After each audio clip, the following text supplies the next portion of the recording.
Olá, sejam todos muitíssimo bem-vindos em mais este encontro nosso nesse podcast Conversa com Orley, quando conversamos com empresários, com instituições, pessoas que fazem e fizeram o progresso e a história de Uberlândia, de nossa região, dessa grande parte do Brasil Central. Hoje nós temos o grande prazer de conversar com o Dr. Luiz Mauro Coelho Nascimento, urologista e presidente do Conselho de Administração da Unicred Aliança, vice-presidente da Unicred Central Multirregional e conselheiro de administração da Unicred Brasil. Muita coisa, hein, doutor Luiz? Muita coisa. A sorte é que uma depende da outra, né? Está tudo mais ou menos no mesmo rumo, né? Mas são três instituições em níveis diferentes, mas que dão embasamento para os singulares, né? Que as cooperativas singulares funcionem. E para isso tudo, com isso tudo, ainda dá tempo de exercer a urologia? Dá. Eu já tenho algum tempo que eu venho dividindo o meu tempo em quase que metade para a cooperativa e metade para a medicina, né? Óbvio que dentro da medicina já são mais de 40 anos, né, de exercício da medicina. Algumas coisas a gente já vai, não é deixando de lado, mas fazendo menos, né? Mas ainda exerço, consultório, cirurgias, algumas cirurgias ainda faço ainda. Que bom. Bom, e com isso tudo, ainda dá tempo de praticar umas corridas, umas caminhadas? Ainda dá tempo da gente correr, é uma coisa que depois que eu cansei de futebol, que eu achei futebol um negócio muito chato. Aí, o Tite não achou ruim, não, você ter parado? Achou, mas o que eu vou fazer, né? E aí eu resolvi correr, isso tem 30 anos atrás, mais ou menos, por aí. Aí comecei a correr e não parei, né? E estamos aí 3 vezes por semana, 4, dou uma corrida. Às vezes participo de meia maratona, maratona inteira. Mesmo agora, dia 21, agora de maio, né? Fazer a meia maratona do Nilson, né? Legal. O Nilson Lima, né? Eu vou lá histórico correr. Aquilo. Histórico mesmo. Fantástico. O Nilson, quer dizer, eu comecei a correr junto com ele, né? Porque ele corria já antes de mim. E a gente corria aí pela Rondon, pela João Naves, né? Corria para valer aí. E ele sumia. Daí passava um pouquinho, ele estava de volta.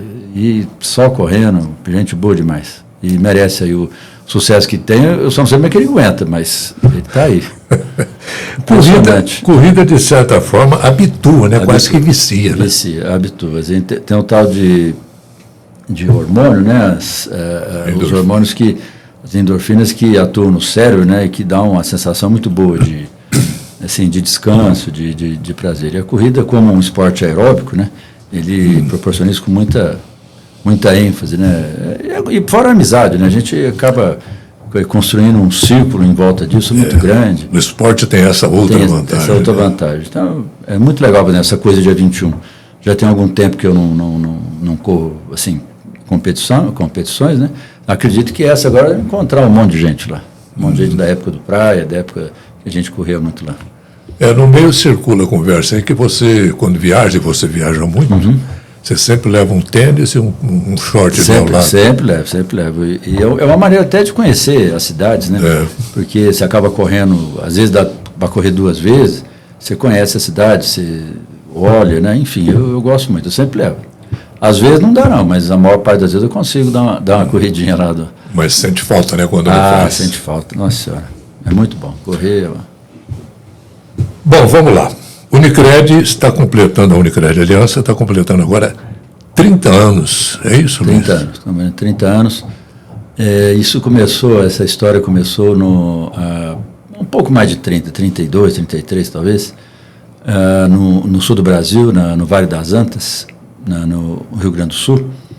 E lá, o pessoal lá, os médicos, né, eles eram da Unimed, eram médicos da Unimed também, como eu também sou cooperado da Unimed, e tiveram a ideia de que aquele movimento financeiro que os médicos faziam dentro da Unimed, que circulava no meio bancário normal, né, que ele circulasse dentro de alguma instituição dos médicos também, né. Aí surgiu a ideia de fazer a cooperativa de crédito, que é muito mais antigo, né.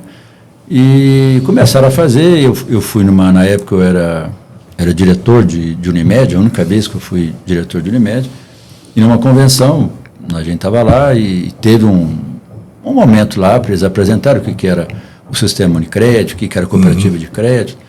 Eu sempre tive um viés assim para esse lado de administração.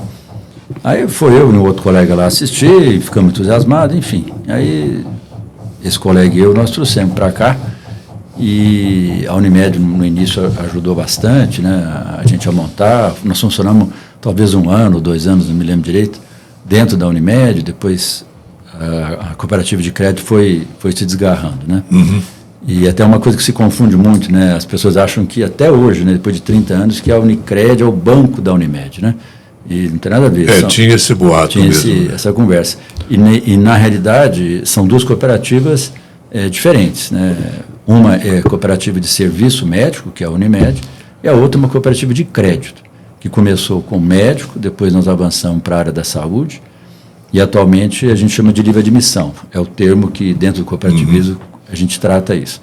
É aberto para qualquer pessoa jurídica, né, de todos os ramos, né? Só jurídica, física? Não, física, principalmente física. Principalmente física, e as jurídicas também. É que antes, quando era só médico, era da saúde, as PJs que entravam eram só derivadas da área da saúde, não tinha outro tipo de pessoa jurídica. Agora tem tudo quanto é tipo de ramo, profissional liberal, todo mundo. Tanto é que nós já estamos com quase 15 mil cooperados. Nesses 30 anos, a Unicred ela cresceu muito, mas notadamente, principalmente nos últimos anos, ela teve um impulso de expansão muito grande, né, doutor? Muito grande. A partir aí da década de 2010, 2012, 2013, por aí, nós aproveitamos uma brecha que teve também assim, do próprio Banco Central de incentivar a cooperativa de crédito, não só incentivar, mas como também coordenar e como é que eu vou falar? De ter um olhar mais sério e, com isso, você ser obrigado a ter determinadas atitudes frente ao seu público, nas suas cooperadas, e frente ao próprio Banco Central, no sentido de normatizar. E isso, para quem está no cooperativo há muito tempo, sabe a diferença que isso fez. Ao mesmo tempo que a gente se sente muito, muito pressionado pelo Banco Central, mas, pelo outro lado, organizou o cooperativismo de crédito, com normas, com sanções, enfim, mas te dá a oportunidade de crescer também. Então, a gente coincidiu com essa abertura e nós aproveitamos e, graças a Deus, estamos indo muito bem. Hoje está próximo de 30 agências? Isso, porque agora, na realidade, a cooperativa ela começou aqui, né, em Uberlândia, e foi, né, como diz, né, espalhando o pé, né? Aí foi aqui para primeiro Araguari, depois Itutaba, Monte Carmelo, né? E nesse meio de tempo, nós fomos para Catalão, um médico lá, ele, agora não estou me recordando o nome dele, ele queria abrir uma agência lá, e queria que fosse com alguém daqui de Uberlândia. Então, nós abrimos uma agência lá, isso foi em 99. E nós estávamos indo com essas agências e estávamos indo muito bem. Aí, em 2007, uma cooperativa dentro, que ela se reúne assim, como se fosse estaduais e depois a nacional, que é a confederação. E a estadual tinha lá, na época, tinha umas 20 ou 25 singulares, que é igual a aliança aqui, né? Mas 25 devia ter. E uma lá começou a ter alguns problemas lá, e naquela época quem tinha condição de incorporar, a gente usa esse termo, né, de incorporação, era a nossa. E nós incorporamos, lá chamava Circuito das Águas, lá na São Lourenço, Sul de Minas. Sul de Minas. E nós incorporamos lá, e eu fui um dos que acabei me envolvendo muito com essa incorporação, que eu ia lá 2, 3 vezes por ano, fazer reunião com o cooperado, enfim, para levantar, assim, fortalecer o nosso nome lá, né? E foi muito bem, isso foi um passo muito grande que a gente deu. Porque você cresce, vamos dizer assim, rapidamente, né, em número de cooperado, em alguns números, né? E depois, por volta de 2011, 2012, por aí, nós incorporamos outra, ela da região metropolitana de Belo Horizonte. E aí nós incorporamos ela também. Aí nós ficamos, naquela época, não tinha Belo Horizonte, mas tinha Bom Despacho, tinha Nova Serrana, Betim, né? Aí nós incorporamos lá, aí começamos. E hoje nós estamos, como eu falo, né, daqui para lá a gente vai com Bom Despacho, Nova Serrana, Pará de Minas, Betim, Contagem. São Lourenço? Não, isso só na região metropolitana. Tá. E estamos com 3 agências dentro de Belo Horizonte, né? Então foi outro passo. Se bem que Belo Horizonte é um caso um pouco à parte, mas estamos indo. E agora, dia 7 agora de fevereiro, nós acabamos de incorporar uma outra cooperativa. Ela se chamava Minas Espírito Santo, que juntava um pedacinho do norte de Minas, que é Governador Valadares e Ipatinga. E eles tinham se juntado com a de Espírito Santo, que é o estado inteiro do Espírito Santo. E agora nós acabamos de incorporar, teve dia 7 de fevereiro, teve a gente chama Assembleia Conjunta, onde você escreve e define os acordos, as coisas, como é que vão ficar, e nós incorporamos ela. Então agora a Unicred Aliança está com essas regiões que eu falei, e mais essas 2 cidades do norte de Minas e o estado do Espírito Santo inteiro. Uhum. Vitória, Grande Vitória, toda aquela cidade. Então agora nós passamos para 32 agências. E Goiânia, que é uma baita de uma praça. E eu esqueci, né? E tem Goiânia, que nós abrimos o ano passado em julho. Uhum. Isso já era da área da ação da gente, mas, enfim, por causa de outros motivos, a gente acabou não abrindo lá. E abrimos em Goiânia em julho do ano passado, e para o tempo que nós temos lá que estamos em Goiânia, está indo bem. Isso é um plantar demorado, sabe? Uhum. Mas que vale a pena. E Goiás pretende avançar em outras praças? Sim, nós vamos tentar, estamos assim, no nosso cronograma Anápolis, estamos no cronograma Rio Verde, inclusive nós temos alguns cooperados em Rio Verde já. Rio Verde está uma baita de uma praça. Eu não conhecia, fui lá o ano passado, é fantástico. O agronegócio lá está explodindo. É impressionante, você vai chegando lá por perto, é uma maravilha aquilo lá. E tem a Aparecida de Goiânia, então nós estamos vendo aí qual que a gente vai porque agora essa incorporação do Espírito Santo, na realidade, a gente está, vamos dizer assim, aproveitando uma oportunidade. Não era uma coisa que estava no nosso radar. Sim. Né? Essa cooperativa começou a ter uns problemas lá e aí que começou a entrar no radar essa possibilidade. Então agora nós temos também uma responsabilidade muito grande, porque nós somos uma região de Vitória, tem outras cidades lá, mais umas 4 ou 5 cidades que vale a pena, já tem agência, nós vamos melhorar ainda tem Valadares com uma agência boa, mas nós vamos melhorar, então essas coisas assim, dá uma, assim, eu não posso dar o passo maior que a perna, né? Então tem que ir devagar agora com Goiânia, abrir mais, esse ano de 2024, talvez o segundo semestre, abrir uma cidade, né, em alguma dessas aí, provavelmente o Rio Verde, mas a gente tem que aguardar. Mas eu vejo assim, mesmo assim, a situação que nós estamos vivendo, né, do país, né, essa indefinição com a mudança do governo, né, a direção mudou completamente agora, né, assim, da economia, né, e a direção política, né, o sentido político do governo mudou completamente, né, e a sociedade fica assim, não sabe para que lado que vai, né, temerosa, aí juro alto, todo mundo, ninguém quer correr isso de emprestar, o dinheiro some do mercado, né, enfim. Mas eu acho que é uma coisa que no primeiro semestre deve se equilibrar. A cooperativa de crédito ela oferece uma tranquilidade maior, né, doutor Luiz, nesse aspecto? Nesse aspecto, sim. Em geral, quando ocorre crises no sistema financeiro normal, né, não é que é normal, no tradicional, as cooperativas crescem. Porque elas têm um sentido de confiança, de olho no olho muito grande. Muito diferente da década de 70, da década de 80, onde se quebrou muita cooperativa de crédito, justamente por não ter um órgão regulador sério, né, levando as coisas assim, com coerência. Né? Uhum. E o Banco Central vem atuando de uma forma muito importante. E com isso, quem está ficando no cooperativismo está ficando gente séria. Em todos os sistemas que a gente tem, gente muito séria. O interessante desse aspecto aí que a gente nota que enquanto os bancos, vamos dizer assim, as instituições financeiras mais tradicionais estão fechando portas, fechando suas agências, as cooperativas estão escancarando suas portas, né? Isso, e procurando novas praças, novos caminhos.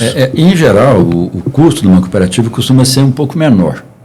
tá, do que o custo que uma instituição financeira tradicional tem. E com isso você consegue chegar em comunidades menores, né? E é uma coisa que o Banco Central também incentiva muito, para que tem mais de 40% dos brasileiros são desbancarizados, né? Então é um incentivo que o Banco Central tenta fazer para que você leve o benefício, né, de uma instituição financeira para as pessoas mais simples também, né? A gente ouve falar aqui e vê algumas peças publicitárias que às vezes escondem um pouco a verdade, desculpa. Que grandes financeiras, por exemplo, dizem que quanto maior o desejo de lucro, maior é o risco. Não é isso? Sim. Isso é uma realidade. É uma verdade mesmo. Quanto mais a ambição for maior, você começa a ter, não vou dizer descuido, mas se arrisca mais, né? E aí o perigo é grande.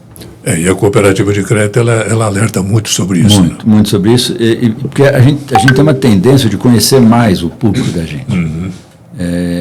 Tem alguns sistemas de cooperativa, são 2 principalmente, que estão com mais de 5 milhões cada um de cooperado. Então é muito massificado já, né? Muito. Então outros sistemas são menores, com 500 mil, né, perto de 1 milhão. Então, esse você ainda consegue ter um pouco mais de saber quem que é. Não que você conheça um por um, mas, como é que eu vou te colocar? Você tem um modo de operar com eles que você consegue identificar quem correr menos risco, com quem que você vai apostar mais, né? E a própria filosofia cooperativista que a gente difunde, ela fala muito disso, né? Em cooperação, fala em divisão de...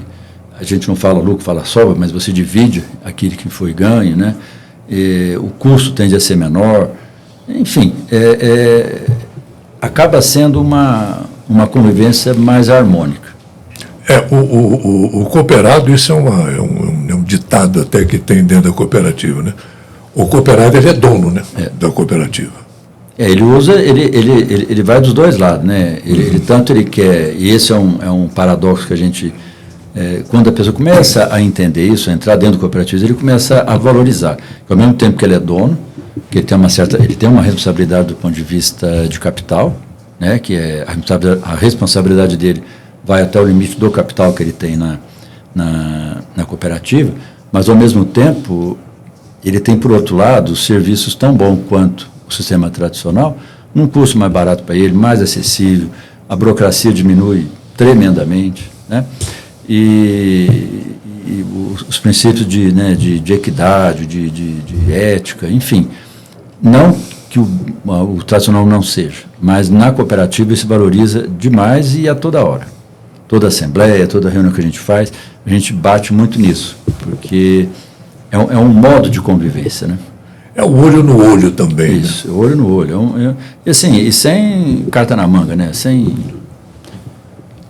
E há esses princípios cooperativistas que eu acho que norteiam a gente e acaba, para quem está fora de cooperativa, acaba ficando me olhando, fala, puxa vida, como é que esse cara consegue fazer isso, né? Como é que tem essa convivência, né?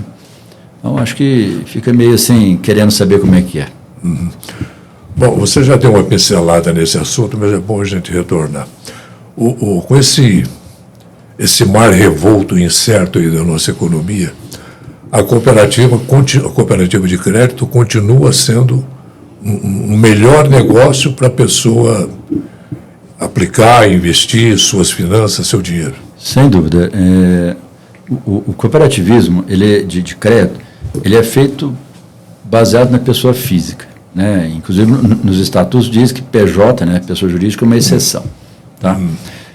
Então, como ela é feita para pessoa física, ela é muito centrada no valor humano, valorizar ele no sentido assim, não é só o financeiro que importa, o bem-estar dele, como é que ele se sente dentro da cooperativa, se aquilo é uma coisa boa para ele ou não só do ponto de vista de dinheiro, se eu estou ganhando muito ou pouco, sabe?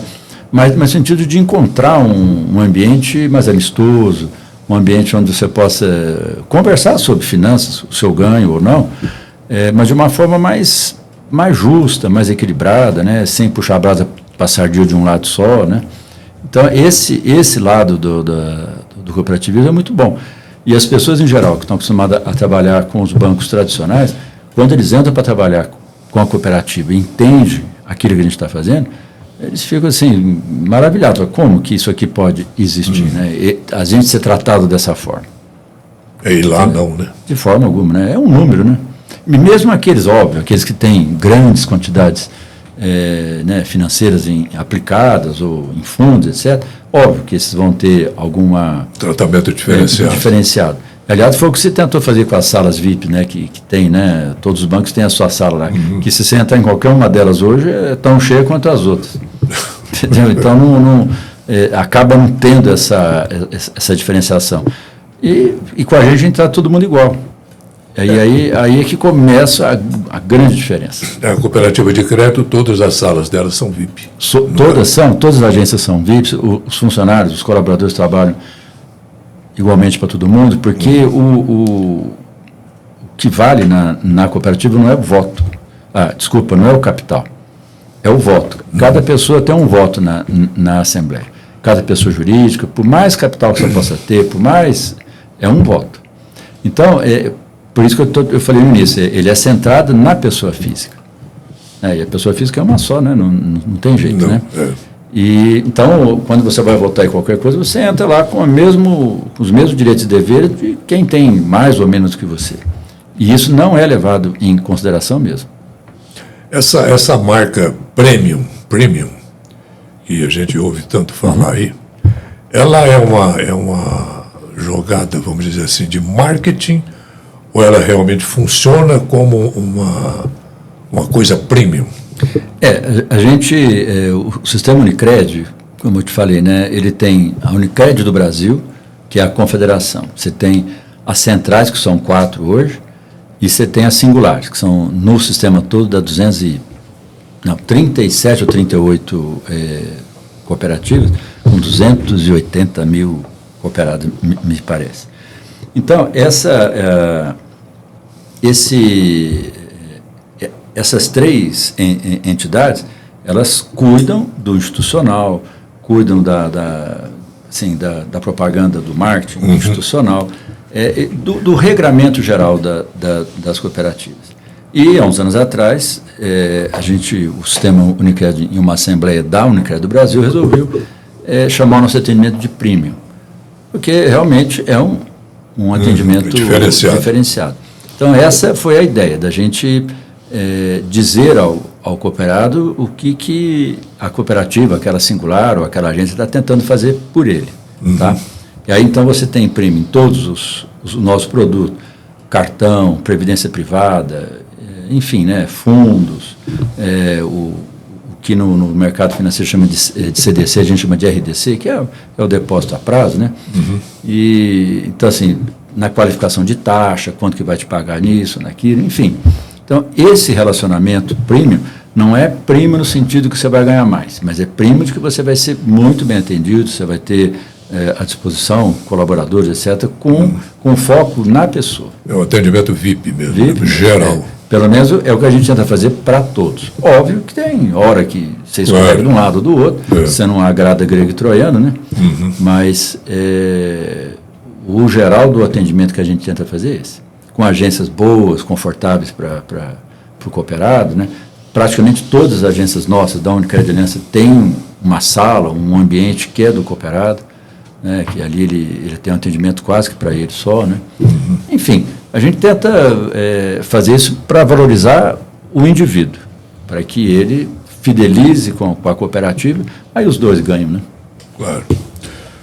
Doutor Luiz Mauro Coelho, foi um prazer muito grande. Bom, mas o tempo ainda está à disposição do senhor para as suas considerações. Olha, a gente conversa muito, né, informalmente aí sobre cooperativa, sobre o que a gente tem que fazer, né? Eu entrei no cooperativismo assim, de uma maneira meio, vamos dizer assim, foi um colega, o Mohamed, que me chamou para cima da diretoria da Unimed, e eu gostei daquilo, fui lendo. Aí quando entrou para a área financeira aí que eu gostei mais, e já depois de 30 anos nisso, a gente já li muito, já conversei muito, já vi muita coisa, né? E o dia a dia, né? Muita coisa boa, né? E eu sou um entusiasta da ideia cooperativista, da filosofia cooperativista. Pode achar que é um pouco de folclore, mas eu não acredito, não. Eu acredito piamente que dentro do capitalismo, e aqui eu não quero discutir governo nem nada, mas dentro do capitalismo, eu penso que foi a melhor solução que o ser humano acabou encontrando, meio que por necessidade, né? Que é um meio termo entre o capitalismo e o socialismo, ou comunismo, como você queira chamar, onde você divide certas coisas, mas cada um tem a sua responsabilidade. Não tem um Estado, não tem uma entidade que está mandando em você. É você que é o responsável por aquilo que você faz. Se você fizer, você ganha. Se você não fizer, você não vai ganhar. Tá? Não tem alguém ganhando mais em cima de outro. Não tem. As coisas são divididas de acordo com o que cada um faz. Tá? Isso desde 1800 e tanto, que quando começou a primeira cooperativa. O sentido é o mesmo ainda, né? Então eu sou um entusiasta, acho que quem está dentro do cooperativismo tem que difundir, falar, porque eu acredito assim, o dia assim, que as pessoas no Brasil adentrarem mais nessa filosofia, a cooperativa vai crescer muito mais do que já cresce, que cresce em torno de quase que de 20% ao ano, em cooperado, em movimentação financeira, né? E no mundo são muito mais, Estados Unidos, a Europa em geral, são muito mais fortes em cooperativismo do que o Brasil, né? Exceto o Sul, mas mesmo assim o Sul não consegue ainda alcançar os níveis que o europeu tem, que os Estados Unidos têm, né? Canadá, enfim. E no sistema cooperativista de crédito, né, doutor Luiz Mauro, não tem o que inventar muito. Não, não tem, não. Fazer a coisa certa. Até outro dia escutei um banqueiro mesmo, agora que não está mais nem banco, dizendo assim que, numa palestra dele, falou, olha, eu comecei minha vida com o banco com o seguinte, faz o certo na hora certa que dá certo. Então, assim, é mais ou menos isso que eu tento fazer dentro do cooperativismo. Procurar escutar muitas pessoas, né, escutar mesmo que elas têm algo importante para ser falado, né, respeitar cada um na sua individualidade, que eu acho que isso é fundamental dentro do cooperativismo, né? Respeitar a individualidade de cada um e ter estruturas que realmente possam satisfazer as necessidades financeiras, né? E outras. Da segurança ao cooperado. Da segurança ao cooperado, ele ter clareza, né? Ele ter transparência onde que o dinheiro dele está, a operação que ele vai fazer, quanto é que custa, se está muito caro, se está mais barato, se tem produto bom, se não tem, né? Então, é o que a gente tenta fazer, mostrar as coisas com muita transparência mesmo. E acho que a gente tem tido um sucesso bastante razoável. Hoje, a cooperativa já deve estar perto já de uns 800 milhões, mais ou menos, de ativo, praticamente 15 mil cooperados, né? Uma movimentação, uma carteira de crédito grande, né? É lógico, nem se compara com um banco tradicional. Mas eu acho que dentro do nosso sistema Unicred, a Unicred Aliança está muito bem posicionada. E aí, uma expansão constante, né, que a gente tem notado. Constante. Depois, como eu disse, 2010, 11 para cá, graças a Deus a gente conseguiu marcar algumas regiões e fomos bem sucedidos e estamos continuando aí. E essa expansão é uma prova mais que clara, né, da confiança do cooperado na instituição. Na instituição, no modo como ela é montada. Inclusive, o propósito que a gente vem difundindo, né, junto aos cooperados, toda reunião que eu faço com o cooperado, toda assembleia, né, nós começamos, e toda reunião de conselho, a gente começa com um propósito, que é buscar, criar valor para as pessoas, criar valor na vida das pessoas, em busca do bem comum. Que isso casa muito com a ideia, com os princípios cooperativistas, né? Muito obrigado, doutor Luiz. Foi um prazer muito grande tê-lo conosco em nossa conversa com o Orley de hoje. Logo a gente volta a falar mais. Com prazer, Orley. É um grande prazer estar sempre batendo um papo com você. Tá. E vamos torcer para que essa nossa economia encontre o caminho correto. Um rumo. Tomara. Tomara. Muito bom, se inscreva em nosso canal no YouTube e ative o sino de notificação para receber um alerta a cada novo vídeo. Não se esqueça de nos acompanhar também no Spotify e em nossas redes sociais. Até a próxima.